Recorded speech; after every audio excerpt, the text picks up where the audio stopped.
This is the Business Storytelling Show with Christoph Trapp. Name a top 20 storytelling podcast and a top 5% podcast globally.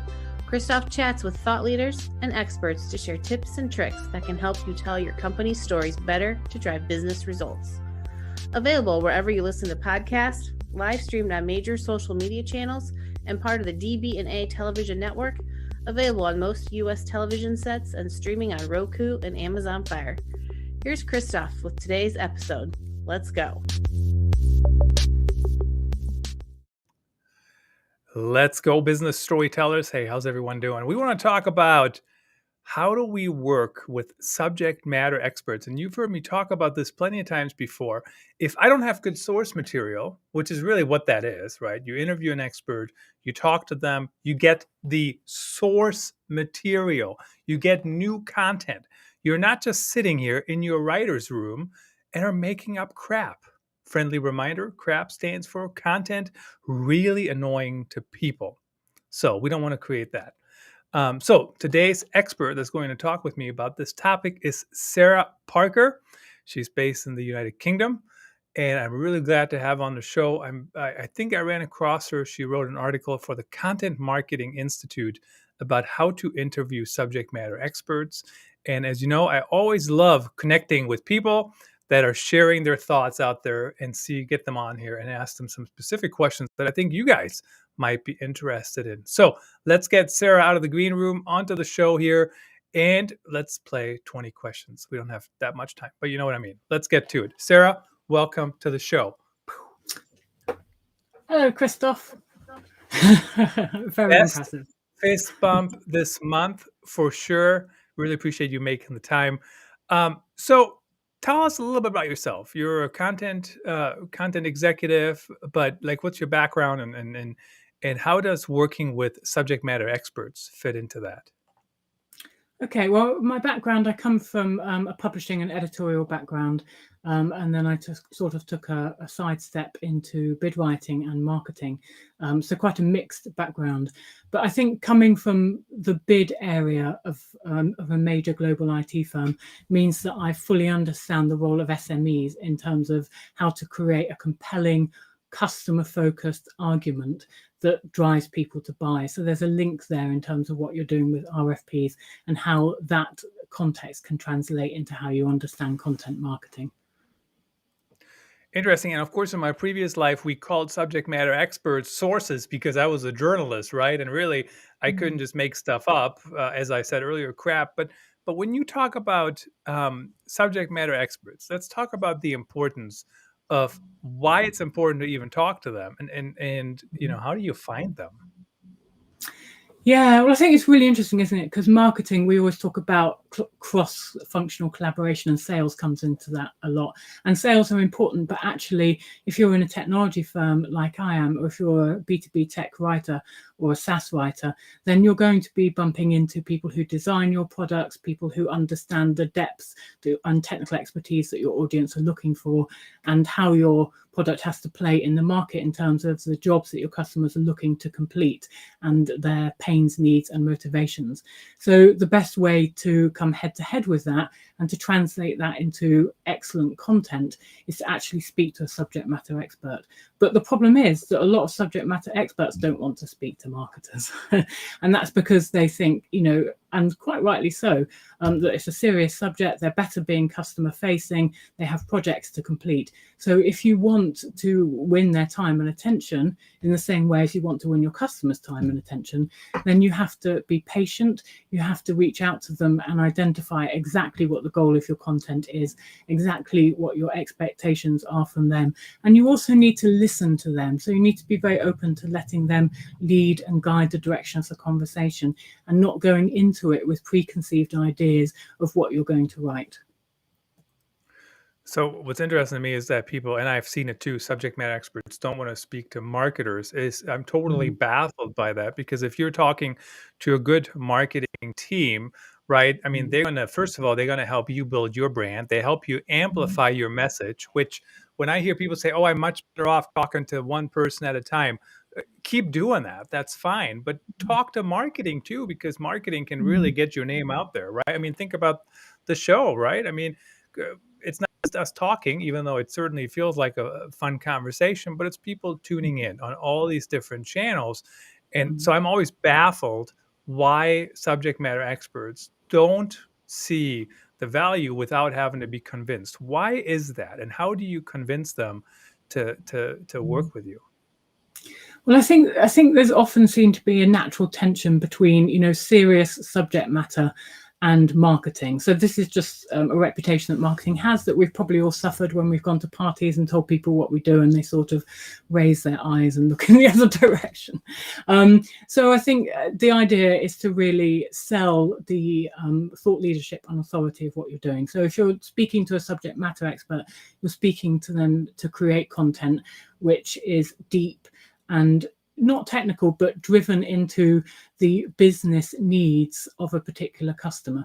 So it's not about, flashy images and clever design and catchy phrases. It's about thinking about exactly what your audience want to read at that point, particularly if we're talking about white papers or ebooks on kind of deep niche topics. And then once you start to do that, and once you communicate that, but also actually deliver that, then your SMEs are going to be much more interested in talking to you. Well, you also have to figure out what are their goals, right? I mean, I worked with a subject matter expert before in healthcare, and basically what they said is it was a academic hospital, right? But academic hospitals see regular patients too. It's not just a teaching hospital, but they saw that their perception was that everybody saw them as a teaching hospital only. So they really tried to change that perception, and the way they did that is through thought leadership. So if you can figure out what is their problem, what are they trying to achieve, what are some of their pain points. You talked about product specific content. Now, the way I think about let's take a bow tie funnel, for example. I mean, you have content that's really, it's not about the product at all, right? You're just talking about related topics that are interesting to people that would buy your product. You talk about that, you talk to an expert, and then certainly the further you come down the funnel, the more you want to talk about the product. But what's the right mix, and when do you reach out to experts? I mean, I'm seeing like, let's stick with software. I mean, if I'm talking to a product designer, right, certainly they're going to want to talk about the product. But if I'm talking to, let's say, an executive or somebody else who's other things, there might be other topics that are not even mentioning the product, right? I mean, what's the mix of content to use there? So I think you're absolutely right when you say it's about the particular goals of that particular piece of content. And I think this is where sometimes it's difficult to talk to subject matter experts who might be coming from a product perspective. And what you need to do is you can either try to take on a direct challenge and say, I don't want product, I want customer. Or what you can do is listen to them and see about how they're connecting the product information to the business goals of the customer. And then you can lead with the business goals of the customer. But I don't think that we should necessarily exclude product information from the funnel. Like you said, it's really important that if you're in SaaS, that, and also if you're in a service organization and you're a systems integrator, the people understand the differentiators and competitive position of the product that you're selling.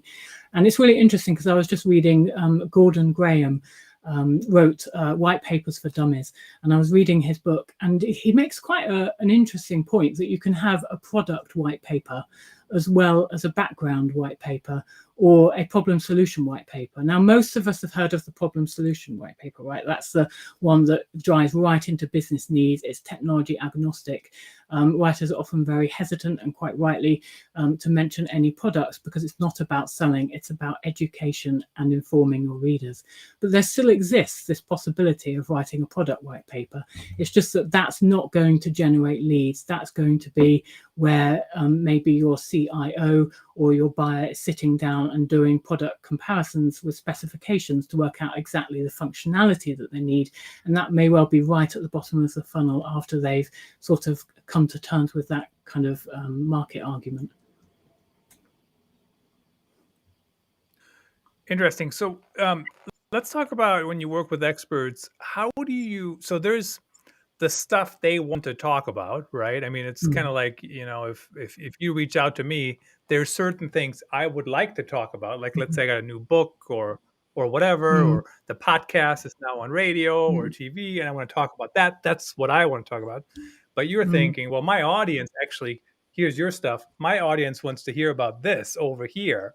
How do mm. you combine? How do you get people to talk about the things you think you need to be writing or talking about, and the stuff they want to talk about? How do you maneuver that potential minefield?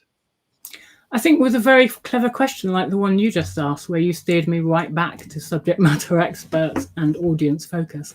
And I think that's what you have to do. I think you don't want to get into a situation where you're sort of dismissing what your subject matter expert has to say. You want to kind of come up with questions that evolve naturally from what they're saying. So you don't dismiss what they've said, you take it and you push the thread back into where you want to be. And so it's more of a conversation, so it has a natural tendency to shift to one thing from another. And then people don't feel dismissed. They don't feel like you have an agenda or you're trying to get particular information from them. They're much more likely to be relaxed and to actually, what I find is that when you're not pushing for the information that you feel you need, that's when the most interesting information comes, because actually the great content comes from the meeting point between what someone has to say that might be hidden, and you discovering that and translating that into your content. How do you structure interviews nowadays? So I remember when I first did these, we would literally sit with a camera in somebody's office, right? And then we would write about it. Today, I mean, you're my subject matter expert today that I'm interviewing today. Thank you for joining me to talk about that same topic. But we're not doing anything off air, right? Like the whole thing is live. So all the content we're getting basically is already published immediately. That doesn't always work when I need to talk to an expert, right, in the company for an extended amount of time, because we only have a certain amount of time on this show. But how do you recommend? Like, do you just take notes? Do you record it?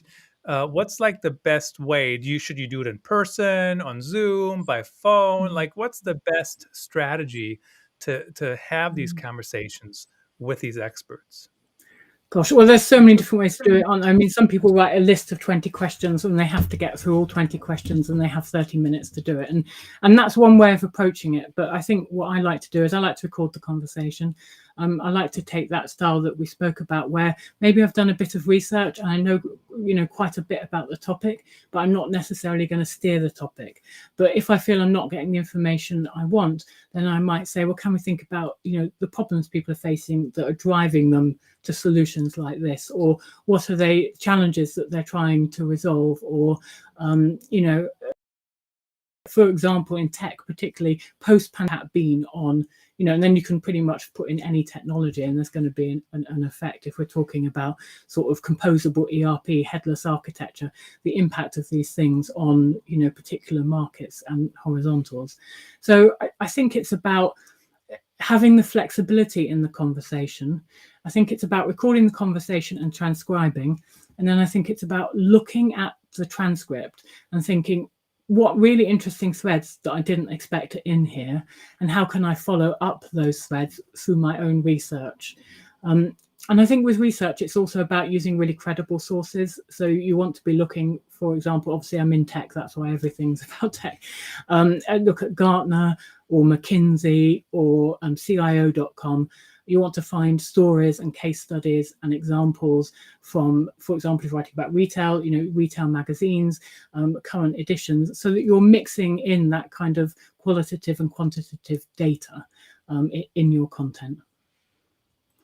So when you interview people, back in my journalism days, and I still think I do this to an extent today, we were always taught research the topic, like know the topic before you interview people. And I still think that's important. You have to speak the language of whoever you're talking to at least a little bit, right? I mean, you can't be completely blind to what you're interviewing about. But in the world of the web, I've also found that I want to ask, Sarah, what is your definition of a subject matter expert? What is your definition of, that's rhetorical right now, unless you have a really great answer. We can cover that later. Like, what is your definition of XYZ? Because I know if I can get you to give me something highly unique, I can Mhm. use that to rank in search, right? And I could never Mm. just Google the answer and reword it and rank for that. So some people can do it, but that's not the point of being authentic and doing good Mm. business storytelling. So where's that fine line between researching the topic, knowing enough about the topic, and then letting the expert fill in the gaps and the expert tell the story, and you just know enough to be dangerous, so to speak? Well, just whilst it's on top of my mind, just from what you were saying, it's really interesting because I was actually speaking to a subject matter expert the other day, and he was talking to me about how a product that I won't name did a very specific, particular thing that another product didn't do, and how could we translate that into the article. And actually, what I think about in terms of using the information that SMEs give you is that gave us a really unique viewpoint that no one else had used in terms of how might the fact that that product is perceived in a way that it doesn't actually deliver challenge the marketplace, and we could be the first to kind of put that message in. And I think that's really also interesting in terms of the tension between product versus thought leadership. So actually the product truth sits inherently behind the thought leadership argument you're making, and the SME can make that connection really well. So where that line exists that you were talking about, where's that fine line? It's in knowing enough but not pushing the direction or defining the conclusions. So I would have had no idea about how that level of the way that particular product worked would have led to that market outcome for the user, but they made that connection, and I think that's what you have to listen for, really, the unique messages that you can sort of pull out and kind of thread them, not just through thought leadership but all your content messages. Very interesting. And the one thing I always do too, and maybe this is from my journalism days, is that I actually I don't leave until I think I have one or two stories, right? So when I Mm, used to cover something as a journalist, I would always go, okay, I got this story and this story, and if that one mm, falls through, I got this one as a backup. So I mm, always do that even today when I talk to subject matter experts. Like as I'm listening, I'm like, oh, that's a really interesting story. This is kind of like, okay, I can build on that, or this can go into an existing article or whatever it might be. mm, So I think that's kind of interesting how you do that. Now, when you go and interview subject matter experts, I mean, some are better than others, right? Some mm, are better on camera than others. Some are better on a mm, podcast than others. Some are mm, better explaining it to you in a way that actually makes sense to you. How do mm, you identify the SMEs that you actually want to work with that are actually going mm, to be helpful? How do you, I mean, some of it, I mm, guess you have to start working with them, right? It's like if when people start new jobs, they don't know mm, everything about that company until they start, quite frankly. Same with mm. the person starting. I assume it's similar with SMEs, or how do you kind of get on the right track to get started? So I think the truth is sometimes you don't. So it's quite interesting, and having written a lot of content, there are some white papers you write or some blogs you write where you basically have all the information. It's just a question of translating that into the core messages that you want your audience to see. And then others are a real struggle where you've spoken to your SME and you might have a little bit of information, but actually you don't have the depth or the actionable points that you can drive into your content. But I think when you're faced with a situation like that, what I like to do is what you were talking about. I like to research. And then the most important thing is, if you're going to go off and go out of that sort of SME comfort zone, is do the research and then feed it back to the SME. Because actually what I find is sometimes the fact that they haven't communicated particular points to you is that they don't really understand what you want for them. And when you actually show them tangibly, look, this was in Gartner and this is what they say, is that what we mean? Then that gives them something to proactively bounce off. So they can be, actually, no, I don't agree with that. I think we should be doing that. Or they can be like, yes, but we need to add this point because that's where the market's going. And then you start to get a sort of conversation. So some people just find it easier to talk about something when they have something to bounce off. And I think that's a really important thing. Don't just give up, because actually the likelihood is, and as a journalist, you'll probably know this, is that it's the communication. People have different ways of communicating, different ways of understanding how you communicate, and you need to sort of find that bridge in order to create good content. Yeah, you just kind of have to dive in, but it is about certainly building that relationship and, Mm, and having them understand what you're trying to do and how it works. And what tips do you have along those lines when it comes to picking the right words? And I remember back in the day, in healthcare especially, mm, the doctors had some big word, right, for whatever. mm, And I would say, well, we want to use this word because people don't search for that mm, word and people don't use that word. You use it when you're talking mm, to them, but they use this. And when you explain that, a lot of times, most experts that I've worked with over the years, they're fine. They understand it. They know you have to simplify it mm, down way more than how they would write it. But mm, how do you get there? What tips do you have to get experts to understand why we may have to use different terminology, the consumer terminology, not their terminology necessarily, when it comes mm. to this content? Yeah, well, I think most experts are absolutely fine with that. I mean, I was actually talking to an SME who was really on top of things, and he was saying that his clients don't like it when he goes in and talks about their legacy architecture because they sort of take it a little bit personally because they're probably the people who bought the legacy architecture in the first place that is now no longer functioning. So you need to think about the nuances of the terms you're using. So if you're going to use a term like, continuous development in a DevOps context, then you need to be sure your audience know that. And if they don't know that, you can just define it. For example, if you're writing about composable ERP, which I was recently, you can say Gartner defines composable ERP as, and then that really helps business users, but it also gives a bridge to your CIOs and your executives who are increasingly on boards and making these decisions with CEOs, and kind of an avenue to explain what that means. So I think it's not about making decisions, actually, that's too complex. It's about thinking, is that too complex for my audience? Is that too simple for my audience? And Matthew Rayback, I think in the article you mentioned at the top of the podcast, he made that really clever point that actually it's about, what does your audience want? What language does your audience want? And if you translate it into all really simple terms, and actually you're writing for those neurosurgeons, then they're going to think you're a little bit nutty because you haven't actually given them the level of complexity that they need and desire. So it's just about sort of balancing that and putting the thought into the road that you want to take. It is true. Sometimes it's oversimplifying when you say we should Mm. oversimplify it or simplify it down because some audiences, they don't need it simplified, right, to the Mm, the same level as another audience. I think when it comes mm, to web content, though, especially the written word, people are mm, skimming, right? I mean, so you do yeah, have to get it mm, to a certain level of simplicity just because people mm, aren't actually reading, right? They're just skimming the mm, headlines. They're mhm, going in and out of paragraphs, and unfortunately, that's kind of how it is. Sarah, in the last mm. couple of minutes here, tell us how do people connect with you? Who should reach out to you? And yeah, who do you like to connect with? Well, I'm happy to connect with anyone who's interested in B2B tech content. So I write B2B tech content for services companies, systems integrators, and SaaS. And I also love talking about strategy, but my main area is about thinking about how content connects into strategy and helps people to achieve their revenue or lead target goals.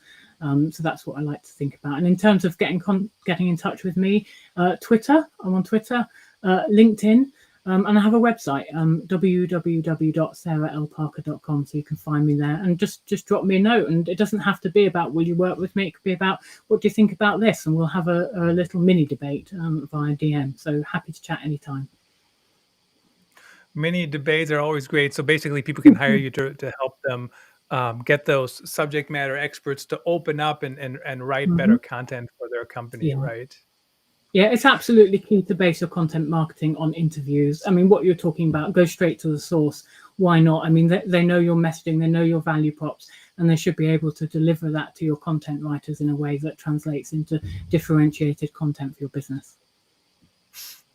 I know you have a little bit, obviously, since people can hire you for this. I know you have a little bit of a stake in this question, but what is the advantage to hire an outside writer versus having an on-staff writer or writers for strategy? So I think it depends. So a lot of content teams are under huge pressure. A lot of smaller businesses don't necessarily have a content writer. They may have a content manager or a sort of content team that doesn't necessarily have that writing specialism. I think also there's huge pressure on internal teams to meet internal targets and goals. And if you bring that sort of outside voice in for like a major lead magnet, which is where I'd recommend it, that's where you get the highest return on investment. Then you're actually allowing your team to continue with business as usual, but also gaining the valuable information that your audience needs to make buying decisions. I think what's interesting about inside or outside writers is, first of all, you need to find somebody who is good if you hire somebody from the outside. But sometimes you see these job roles in companies where it's like a strategic, but also hands in the dirt kind of person. And here's the reality of things. When you're creating content, it takes a lot of time. And you can't be in meetings all day. You can't be doing, some of those things all day. So if you're doing that all day, maybe it actually is better to find a good writer. So SarahLParker.com, check her out. Sarah, really appreciate you sharing your insights today. Cool. Thank you very much, Christoph. Been nice to meet you. Nice to meet you. That's a wrap. Thanks for tuning in. Please rate and review our show on your favorite podcast channels. And don't forget to share this episode with your networks. We appreciate you. Until next time, let the best stories win.